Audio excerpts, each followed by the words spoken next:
في الفيديو ده ان شاء الله هنبدا اول خطوه حقيقيه في فيوجن 360. هنفهم ازاي نتحرك جوه البرنامج وازاي نتحكم في اي تصميم، وهنفهم اهم الادوات اللي هنحتاجها في اي مشروع بعد كده. وفي نهايه الفيديو دي ان شاء الله هكون بدات تفهم فيوجن 360 بشكل عملي، مش مجرد واجهه وازرار قدامك. فيلا بينا نبدا.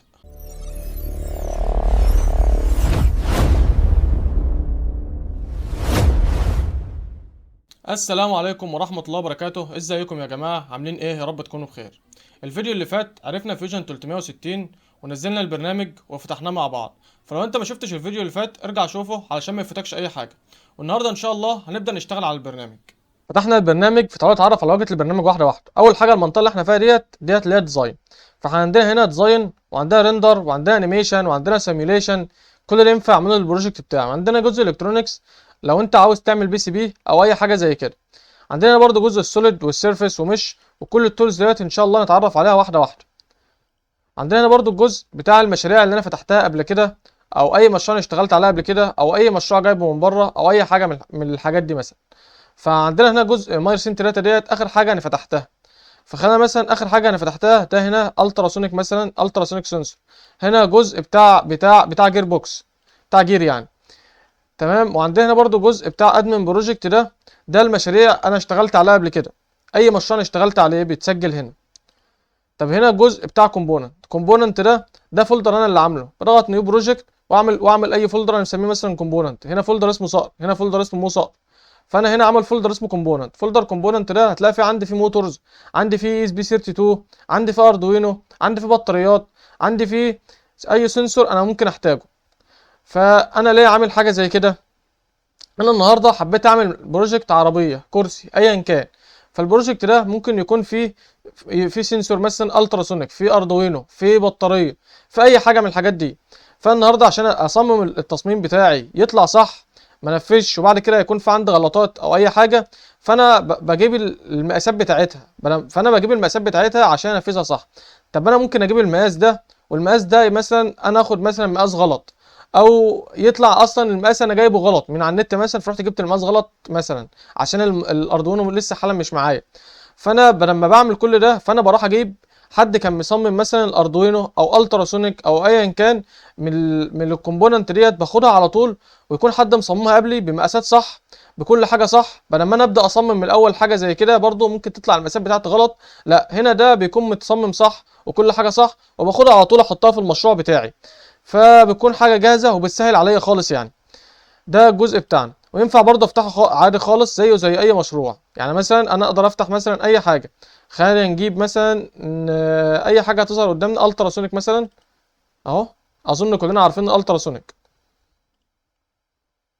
فده عادي خالص ينفع افتح الالتراسونيك. خلينا نخش بقى على اول حاجه ازاي نصمم اي تصميم. فاحنا اول حاجه عندنا هنا هنبدا بالسكتش في ال2 دي. فخلينا نبدا اول حاجه كريت سكتش. طب خلينا نشرح الحته دي. اول حاجه احنا عندنا هنا ده محور كده واي، وده محور اكس. الاخضر ده واي والاحمر اكس، والزد هو الازرق ده. وهم برضو هنا ظاهرين هنا اهو في جنب في المكعب ده. ادا زد هو الازرق، واكس هو الاحمر، وواي ده هو اللي مش ظاهر، هو هيكون الاخضر. وعندنا هنا برضو البلانز.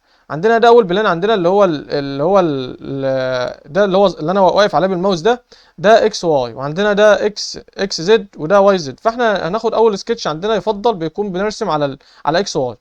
فنبدا اول حاجه. خلينا نبدا باول حاجه عندنا.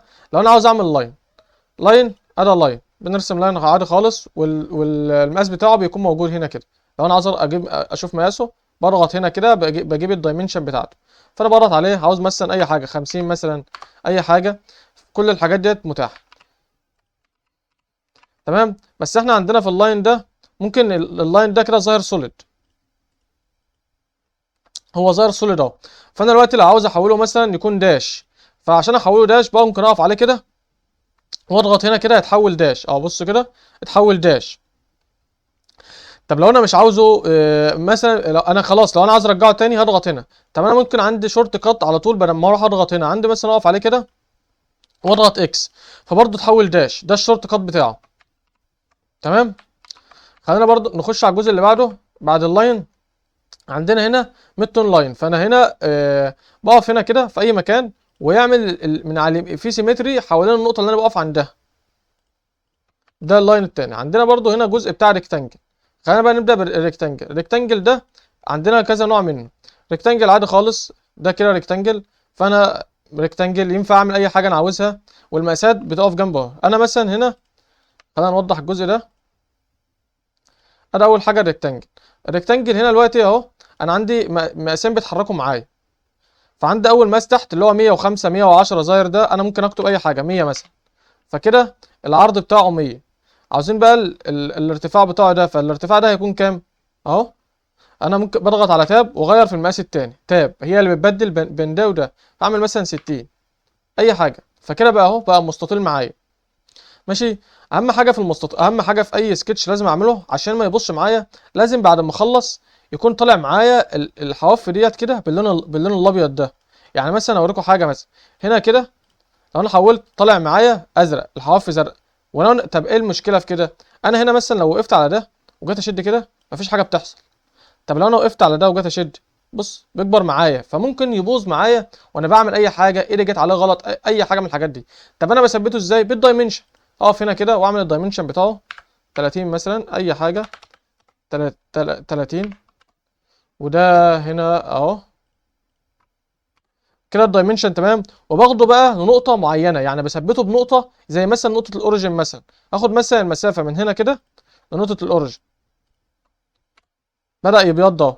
واخد كمان المسافه من هنا كده فكده خلاص، كده المقاس كل حاجه تمام. هاجي اشد كده مفيش اي حاجه بتحصل. ماشي. خلينا نمسك الجزء اللي بعده. ده كده قلنا اول الريكتانجل، وعندنا برضو ريكتانجل تاني اهو كده، اللي انا اعمل ريكتانجل بالشكل ده. وعندي برضو ريكتانجل بالكومبو نقطه. هقف كده واشد. كل حاجه متاحه يعني. عندنا برضو ينفع اعمل سيركل عادي خالص. هذا سيركل. وبرضه الزرقاء ديت لازم احولها لابيض. وكلنا يعني وكل الحاجات دي.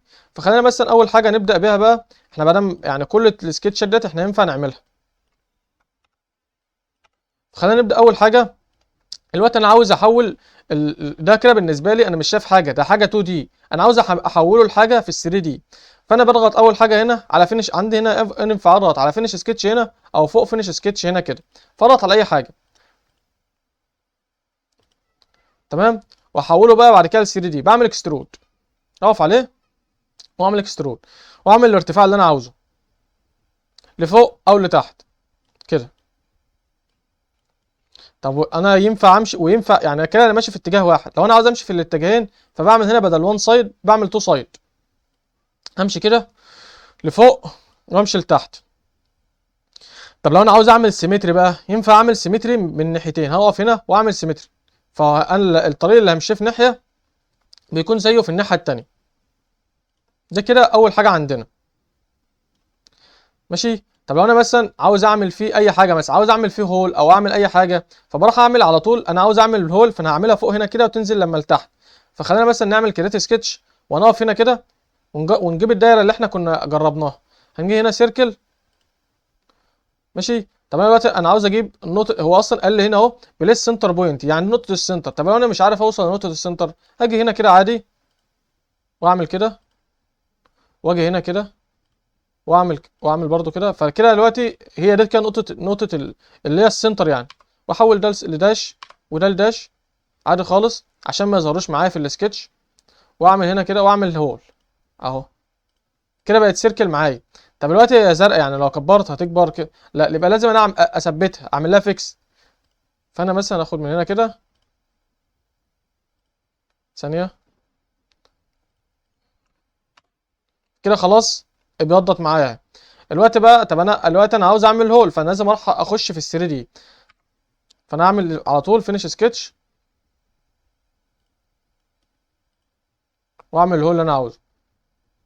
كده انا بقطع. طب لو انا طلعت فوق انا كده هكمل. يعني لو انا كده هقطع وكده هكمل. طب ايه اللي بيحدد؟ انا دلوقتي هنا كده ظاهر عندي الاوبريشن دي جوين، وعندي كات، وعندي انترسكت، وعندي برضو هنا نيو بودي. فاول حاجه لو انا كده نزلت تحت هتلاقي ظهر معايا كات. انا ممكن اعمل جوين عادي بس مفيش حاجه هتحصل. مفيش اي حاجه هتحصل. ممكن احول لكات فيعمل كات. ممكن اطلع لفوق عادي ويعمل لي كات بس جاب لي اصلا ايرور لان مفيش هيعمل كات في ايه بالظبط. عندي برضه ينفع من نيو بادي. فيبقى هنا دي كده انترسكت الحاجه اللي هما الاتنين متقاطعين فيها، فهما متقاطعين في حجم في السلندر دي اصلا. وينفع اعمل نيو بادي، فيبقى بادي جوه بادي، ويعني هو ده بادي جوه بادي يعني، بس حاجه يعني مش هنستخدمها في حاجه، يعني حاجه ملهاش لازمه يعني. ماشي. ممكن وانا بعمل قط، فانا عاوز اوصل لتحت، يعني تحت كده انا مش عارف انا وصلت تحت ولا لا. فانا عشان اوصل لتحت عندي هنا كده اللي هو الديستانس، ممكن اعمل ايه؟ اول انزل لتحت خالص كده، جاب لي لتحت خالص اللي هو يعني هو بص فنش نزل لتحت خالص. طب وعندي ممكن اعمل ايه؟ عندي اعمل تو اوبجكت معين، انا عاوز اوصل لاوبجكت معين مثلا. فانا وانا جاي واقف هنا مثلا، ضغطت هنا كده، فهو على طول جاب لي لحد هنا المسافه دي، اللي هو يعني من ضغطه انا، عشان الحاجات ديت هنستفاد منها ان شاء الله قدام، اللي انا ممكن اقطع في حاجه انا ما كنتش عاوز اقطع فيها، فانا بروح لاقرب حاجه معينه واعمل، واقوم انا جاي ضاغط على طول اللي هو قط. وده ظهر معانا كده اول حاجه عندنا شكل في ال 3 دي. وبس كده، وان شاء الله الفيديو الجاي نتعلم حاجات تانية كتير. وكده احنا اخدنا اول خطوه حقيقيه في فيجن 360. في الفيديو الجاي بقى هنبدا نستخدم اللي اتعلمناه النهارده، ونبدا اول تصميم حقيقي مع بعض. فما تنساش تعمل لايك واشتراك في القناه عشان ما يفوتكش اي حاجه، ولو طبقت معايا ما تنساش تكتب لي في الكومنتات. اشوفكم الحلقه الجايه، والسلام عليكم ورحمه الله وبركاته.